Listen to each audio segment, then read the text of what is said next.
नमस्कार दोस्तों, आज हम सुनेंगे जीवित पुत्रिका व्रत की कथा। जितिया पर्व से जुड़ी 3 कथाएं काफ़ी प्रचलित हैं, जिनमें पहली कथा चील और सियारिन वाली है, दूसरी जिमूत वाहन वाली और तीसरी कथा महाभारत काल से जुड़ी है। यहाँ हम आपको जीवित पुत्रिका व्रत की कथा के बारे में बताएंगे।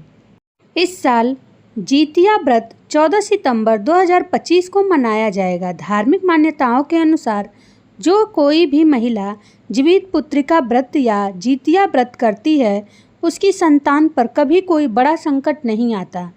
साथ ही संतान का जीवन सुख से भर जाता है। ये व्रत निर्जला रखा जाता है, यानी इस व्रत में अन्न जल कुछ भी ग्रहण नहीं किया जाता। इस पूजा में महिलाएं कुसा से बनी जिमूत वाहन की प्रतिमा की पूजा करती हैं। साथ ही मिट्टी और गाय के गोबर से चील और सियारिन की मूर्ति बनाती हैं। फिर शुभ मुहूर्त में विधि विधान पूजा करके जितिया की कथा सुनती हैं।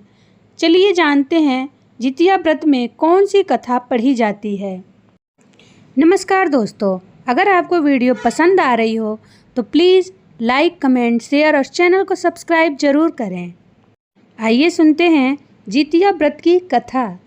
जितिया पौराणिक कथा अनुसार किसी वन में एक चील और सियारिन रहती थीं।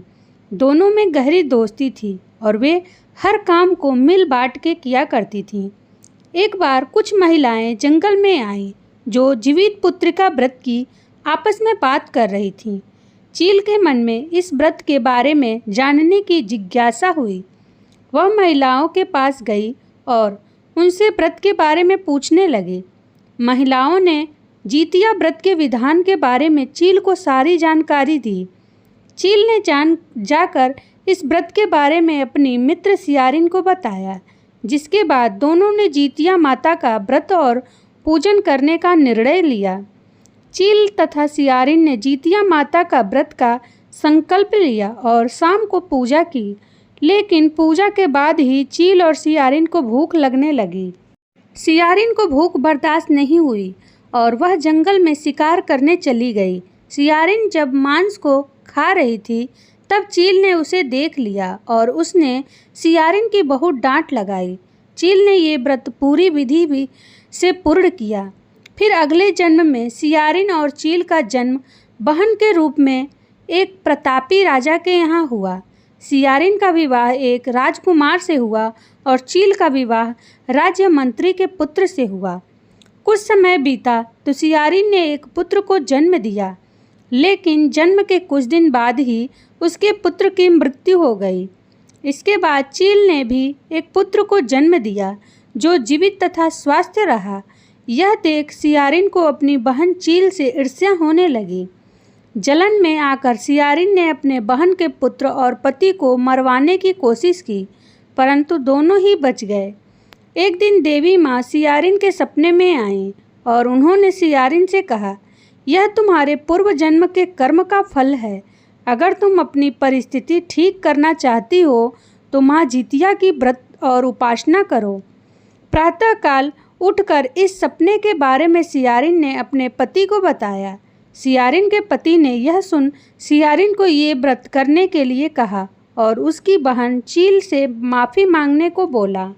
इसके बाद सियारिन चील के घर गई और उससे अपने गलतियों की माफ़ी मांगी।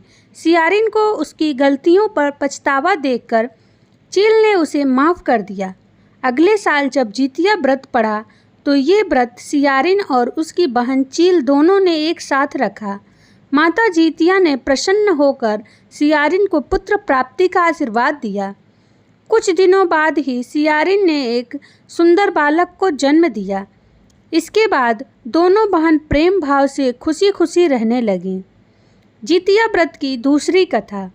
जब वृद्धावस्था में जिमूत वाहन के पिता ने अपना सारा राजपाट त्याग कर वानप्रस्थ आश्रम जाने का निर्णय लिया, तब जिमूत वाहन को राजा बनने में कोई रुचि नहीं थी। इसलिए उन्होंने अपने साम्राज्य को अपने भाइयों को सौंपकर अपने पिता की सेवा करने के लिए जंगल की ओर प्रस्थान किया। जिमूत वाहन का विवाह मलयवती नामक एक राजकन्या से हुआ। एक दिन जिमूतवाहन जब जंगल में जा रहे थे तो उन्हें एक बूढ़ी महिला रोते हुए दिखी। जिमूतवाहन को पता चला कि वह नागवंश की स्त्री है।